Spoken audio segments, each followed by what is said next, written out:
செருப்பு சத்தம் கேட்டு பீஷ்மர் முழிச்சுப்பார். யாருன்னு பார்த்துட்டா ஆபத்தாயிடும், நீ போ அப்படின்னு. என்னமோ சொல்றான் இந்த கண்ணன் அப்படின்னு சொல்லி போய் படுத்திருக்கிறார் பீஷ்மர்.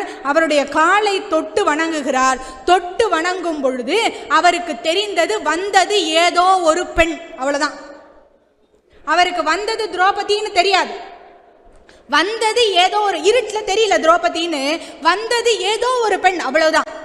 ஒரு பெண் வந்து தன்னுடைய காலிலே விழுந்தால் பீஷ்மருடைய வழக்கம் தீர்க்க சுமங்கலி பவ அப்படின்னு சொல்லு. பீஷ்மருடைய வழக்கம் ஒரு பெண் தன்னுடைய காலிலே வந்து விழுந்தால் தீர்க்க சுமங்கலி பவன்னு சொல்றதுதான். இவ காலை போய் தொட்ட உடனே வந்தது ஒரு பெண் என தெரிந்தது, தீர்க்க சுமங்கலி பவ அப்படின்னு கேட்டா. இவ திரும்பி கேட்டா நிச்சயமாவான்.